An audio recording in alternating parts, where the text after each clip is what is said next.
अस्सलाम वालेकुम। सबसे पहले चाइनीज़ फ्यूचर्स की बात करते हैं। चाइनीज़ फ्यूचर्स काफ़ी पॉजिटिव रहे जब से कोविड की रिस्ट्रिक्शन हटना शुरू हुई हैं चाइना से, तो एक पॉजिटिविटी फील हो रही है हर एक को, और एक्टिविटी भी बढ़ने की काफ़ी ज़्यादा इम्कानात हैं, जो कि हम देख भी रहे हैं कि एक्टिविटी बढ़ रही है। इसी तरह चाइनीज़ फ्यूचर्स ने भी अच्छा परफॉर्म किया। अराउंड सरिये के जो फ्यूचर्स हैं वो 3.5% बढ़े, HR कॉइल 2.5% बढ़ा।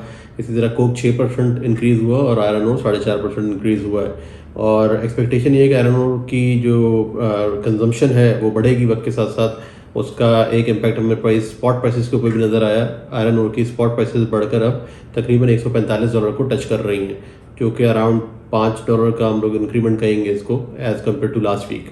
HRC की अगर बात करें तो वहाँ पर भी थोड़ी तेज़ी थी, स्पॉट मार्केट में भी तेज़ी आई, फ्यूचर्स तो तेज़ से ही थे, स्पॉट भी थोड़ा सा बेहतर हुआ है। जो प्राइसेस हम लोगों को एज लो एज 760-65 सुनने में आ रही थी, वो अभी अब वापस 790 के लगभग आ चुकी हैं, और प्राइसेस कुछ जो ऑफर हुई थी वो 800-805 भी हुई। तो कि इसका मतलब ये हुआ कि मार्केट जो मूव कर रही है वो अराउंड 770 से लेकर 805 के दरमियान मूव कर रही थी, और एज ऑफ नाउ वहाँ पर स्टेबिलिटी है, ना कोई ऊपर की डायरेक्शन है ना नीचे की है। ऑन एवरेज 785 का आप HRC का रेट समझें चाइना का। वहाँ पर स्टील आउटपुट जो है वो कुछ रिड्यूस होने के इम्कानात हैं चाइना के अंदर नेक्स्ट 2 क्वार्टर्स के अंदर, क्योंकि उनको अपने एनवायरमेंटल जो उनके टारगेट्स हैं वो पूरे करने, जो अभी उन्होंने प्रोडक्शंस की हैं पिछले महीनों के अंदर फर्स्ट 2 क्वार्टर्स के अंदर, उसको थोड़ा ज़्यादा था, तो उसकी वजह से सेकंड और थर्ड क्वार्टर के अंदर कुछ प्रोडक्शंस कम होने के इम्कानात हैं, जिसकी वजह से आयरन ओर प्रेशर आ सकता है, प्राइसेस नीचे आ सकते हैं। मगर चाइना के अंदर कम प्रोडक्शन करना दुनिया भर के लिए पॉजिटिव होता है नॉर्मली, क्योंकि वहाँ से डंपिंग नहीं होती है और प्राइसेस नीचे नहीं जाते हैं उनके। फिर वो एक इंपोर्ट मार्केट रहती है, जब वहाँ पर आप प्रोडक्शन नहीं कर रहे होते तो सेमी फिनिश चाहिए होता है उनको, बिलेट्स की इंपोर्ट होती है, स्लैब्स की इंपोर्ट होती है, जो कि पहले काफ़ी हद तक ग्लोबल मार्केट्स को सपोर्ट करती रही है। तो अगले 2 क्वार्टर्स के लिए इस किस्म की एक्सपेक्टेशंस हैं लोगों की, और ओवरऑल चाइना को हम लोग पॉजिटिव और हेल्दी मार्केट कहेंगे अभी इस वक्त। इन फ्यूचर अगले चंद हफ्तों के अंदर वहाँ से और पॉजिटिविटी आने के इम्कानात हैं।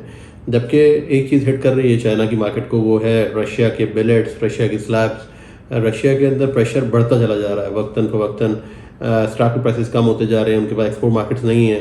China is one of the major potential market for them. तो चाइना RMB में ट्रेड कर सकता है, और रशिया से ऑलरेडी माल खरीद भी रहा है, अपने लिए भी खरीद रहा है। अब तो बाकायदा ये खबरें आ रही हैं कि वहाँ से भी री एक्सपोर्ट की भी या रीपोजिशनिंग की, कार्गो के स्विचिंग की वो पॉसिबिलिटीज़ अभी पैदा होना शुरू हो गई हैं, क्योंकि रशिया के पास कोई आउटलेट नहीं है और चाइना इसका भरपूर फ़ायदा उठा रहा है अभी इस वक्त। बाकी फार ईस्ट की अगर बात करें तो वहाँ पर भी मार्केट्स अब स्टेबल होती नज़र आ रही हैं। जिस किस्म का प्राइस में रिडक्शन आ रहा था, एक क्रैश चल रहा था प्राइसेस के अंदर, वो अभी बहुत स्लो डाउन हो गया है। उसकी मिसाल इसी तरह है कि अगर आप फार ईस्ट में जापान की बात करें तो वहाँ पर भी $3 से $5 कम से कम ज़्यादा से ज़्यादा कम हुए हैं अभी लास्ट वीक के अंदर। अगर वियतनाम की बात करें तो वो भी $5 से $10 मार्केट वहाँ पर थोड़ी सी एडजस्ट हुई है। इंडोनेशिया वगैरह के अंदर अच्छी बाइंग आना शुरू हो गई, एक्टिविटी है, क्योंकि काफ़ी अर्से से खामोशी थी। अब चाइना बढ़ना शुरू हुआ है तो इन मार्केट्स के ऊपर भी पॉजिटिव इम्पैक्ट आ रहा है। इसी तरह ताइवान के अंदर प्राइसेस जो कि बॉटम टच कर गई थी वो तकरीबन $5-7 बढ़ी हैं बाकायदा तौर पर, और US से अच्छे कुछ काम ताइवान के भी हो रहे हैं BHMS के। टर्की पे आते हैं। टर्की के अंदर एक्टिविटी अभी भी स्लो है, कोई ख़ास कार्गोज बुक नहीं हो रहे। अभी भी टर्किश कस्टमर बहुत ज़्यादा कन्फ्यूजन का शिकार है। कुछ नए कार्गोज हुए हैं, कुछ 2-3 कार्गोज सुनने में आए, कुछ शॉर्ट सी डील सुनने में आई हैं, कुछ डीप सी डील्स सुनने में आई हैं, जो कि शॉर्ट सी डील्स के अंदर HMS का प्राइस अराउंड समझिए कि 380 से 395 के लगभग है। और डीप सी कार्गोज जो बड़े कार्गोज होते हैं जिससे हम लोग मार्केट को एस्टिमेट लगाया करते हैं, उसके अंदर अभी जो काम हुए लास्ट वो 435 के लगभग समझे कि HMS से काम हुआ है, जबकि 455 पे शेयर्ड का काम हुआ था। ये प्राइसेस लास्ट वीक से अगर मैं कंपेयर करूँ तो तकरीबन $5 के करीब लगभग नीचे आई हैं। $5 समझ लें या $7 समझ लें, अगर डीप सी को भी हम इंक्लूड करें और एवरेज प्राइसिंग पे जाएँ तो $60 के करीब नीचे आई है प्राइसेस। तो कमी ज़रूर आई है। एक्टिविटी जो एक्सपेक्ट की जा रही थी कि अब तो बड़ी तेज़ी से टर्की बाइंग करेगा, वो चीज़ सामने नहीं आई। उसकी मेजर रीज़न ये है कि टर्की के अंदर भी एनर्जी कॉस्ट बढ़ती चली जा रही है। प्रोडक्शन कॉस्ट का इतना ज़्यादा दबाव है मिल्स के ऊपर कि उनको समझ में नहीं आ रहा कि स्क्रैप खरीदेंगे और कन्वर्ट करेंगे।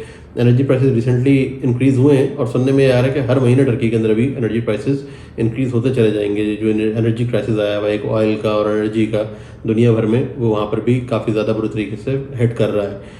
अगर टर्की के फिनिश प्रोडक्ट्स की बात करें तो उनकी सेल अभी भी न्यू ऑर्डर्स बुक्स अच्छी नहीं है, हेल्दी नहीं है, और नए ऑर्डर्स नहीं मिले, जिसकी वजह से पीछे वो स्क्रैप बाइंग नहीं कर पा रहे। अगर सरिये की बात करूं तो वहाँ पर सरिये की FOB प्राइस अभी इस वक्त 720-25 के लगभग है, और बिलेट की प्राइसेस अभी इस वक्त FOB $700 के आसपास हैं।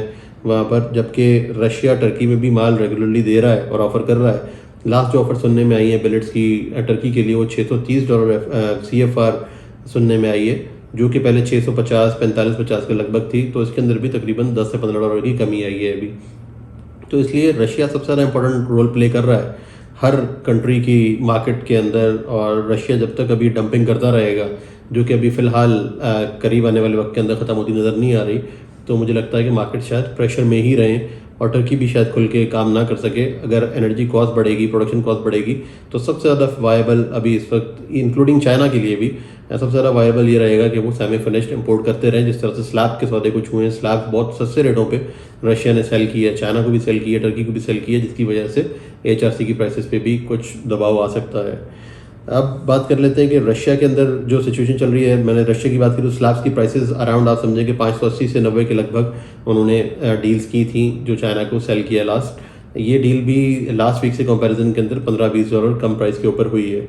और इसके अलावा रशिया जिस प्राइसेस पे अपना बिलेट स्लैब्स ऑफर कर रहा है, हमें ये किसी किस्म का शुबा नहीं है उसके अंदर कि एशियन मिल्स हों या कोई से भी मिल्स हों, यूरोपियन मिल्स हों, कोई भी कम्पीट नहीं कर सकता। उनकी जो प्रोडक्शन कॉस्ट है अपनी घर की, जो घर की कॉस्टिंग है, वो उतनी नहीं आती जितने में उनको बिलेट्स और स्लैब्स मिल रहे हैं।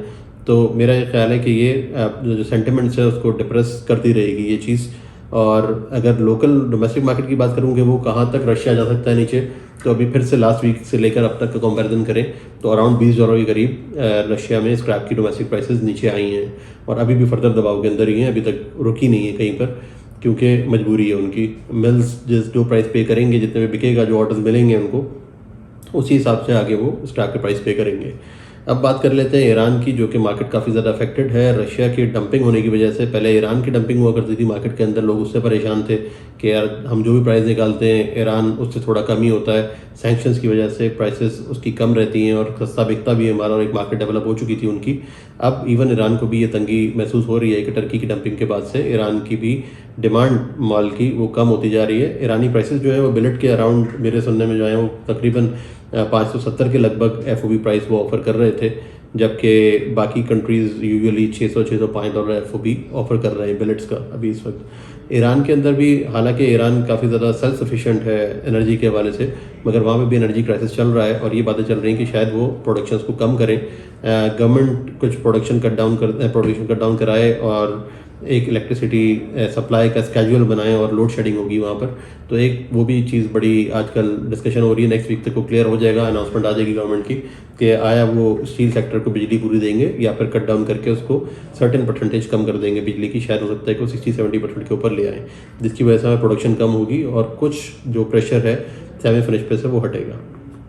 जब इंडियन मिल्स की अगर बात करें तो इंडियन भी मिल्स पे जब से ये ड्यूटीज़ आई हैं उस वक्त से वो कन्फ्यूजन का शिकार हैं। अभी तक क्लैरिटी नहीं आ रही उनको कि किस तरीके से काम होगा, आगे कैसे काम चलेगा। कुछ ऑर्डर्स हो रहे हैं और किसी न किसी तरीके से वो लोग सर्वाइव कर रहे हैं। डोमेस्टिक मार्केट इतनी अच्छी नहीं है तो एक्सपोर्ट की तरफ अभी भी ध्यान है इंडियन मिल्स का। मगर एक अच्छी न्यूज़ है कि सुनने में आ रहा है कि शायद जो ड्यूटीज़ लगाई हैं वो बहुत एब्रप्टली और बड़ी तेज़ी में लगाई हैं। हो सकता है कि अगले 2-3 महीने के अंदर जैसे जैसे मार्केट का थोड़ा सा एक स्टेबलाइज हो जाए, मार्केट किसी स्टैंडर्ड पे आ जाए और प्राइसेस जो है वो स्टेबल हो जाए, तो उसके बाद ये ड्यूटी रिट्रैक्ट बैक कर ली जाए ताकि इनकी एक्सपोर्ट्स इंडिया की अफेक्ट ना हो उससे। अमेरिका के अंदर प्राइसेस जो है वो एक्सपेक्टेड थे कि कम होंगे डोमेस्टिक, तो वही हुआ है कि $40 से $50 पर ग्रॉस टन कम हो चुके हैं वहाँ पर डोमेस्टिक मार्केट। मगर ऐसी कोई ऐसा खास ऑफर्स नहीं आई पाकिस्तान में भी, वहाँ से कुछ खास ऑफर नहीं हो रहा। प्राइसेस कुछ कम नहीं है, यानी यूरोप, UK और US की प्राइसेस ऑलमोस्ट अभी इस वक्त एक ही लेवल पे हैं, तो उसका कोई बेनिफिट पाकिस्तान को शायद पास ऑन अभी नहीं हो पाएगा। मूविंग फॉरवर्ड अगर कोई चेंजेस आएंगे उसके अंदर तो फिर वो देखा जाएगा। अब हम अगर पाकिस्तान की बात करें तो पाकिस्तान में एक एक्टिविटी का स्पार्क हुआ लास्ट वीक के अंदर, काफ़ी अच्छी एक्टिविटी रही। सब लोगों ने बढ़ चढ़ के माल लिया। Initially start of the week लोगों ने बुकिंग शुरू कर दी, फिर उसके बाद खामोशी हो गई 2-3 दिन के लिए, फिर उसके बाद लास्ट वीकेंड से दोबारा एक्टिविटी बढ़ गई है और अब फिनिश की जो डिमांड है वो बढ़ती जा रही है, प्राइसेस बढ़ते जा रहे हैं। मार्केट में एक पैनिक है, इतना ज़्यादा स्क्रैप अवेलेबल नहीं है लोकली, तो ना चाहते हुए भी कस्टमर्स को अपने प्राइसेस बढ़ाने पड़े। और अगर लास्ट वीक के प्राइसेस की बात करें तो जो काम हो रहे थे शेडेड के, वो अराउंड आप समझें कि 510 से 530 के दरमियान था मार्केट का लेवल। किसी ने 510 में ख़रीदा, किसी ने 20 में ख़रीदा, किसी ने 25 में ख़रीदा है।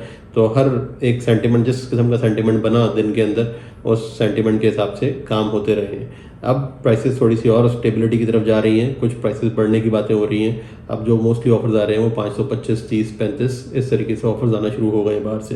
तो अब देखा जाएगा कि पाकिस्तान किस हद तक इन प्राइसेस को सपोर्ट कर सकता है।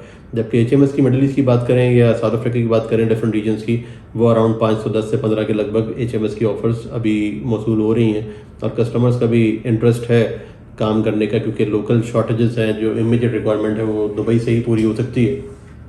तो उस तरफ कस्टमर्स का अब ध्यान है और होपफुली दुबई की मार्केट, जो कि काफ़ी अर्से से पाकिस्तान खामोश था इस मार्केट के लिए, अब वहाँ पर पाकिस्तान की साइड से सपोर्ट जाना शुरू हो जाएगी। रीबार की प्राइसेस सबको ही अंदाज़ा है कि अभी बढ़ चुकी हैं, तकरीबन 7,000 रुपये के आसपास बढ़ा है, जिसकी वजह से कुछ सेल्स में एक स्पार्क पैदा हुआ है। मगर ये देखना कि कब तक ये मोमेंटम चलेगा और किस तरीके से हम आगे पास ऑन कर सकेंगे कंज्यूमर्स को, जो कि कंज्यूमर्स के लिए तो बुरी खबर है ये। मगर जिस तरीके से बिजली बढ़ी है, काफ़ी ज़्यादा फ़र्क पड़ गया है अभी कॉस्ट ऑफ प्रोडक्शन के अंदर, बिजली की वजह से, फिर ऑयल की वजह से कि 60 रुपये के करीब ऑयल बढ़ चुका है हमारा। तो ये सारी चीज़ें इम्पैक्ट कर रही हैं, ऊपर से डॉलर भी अभी डेप्रिशिएट होता चला जा रहा है।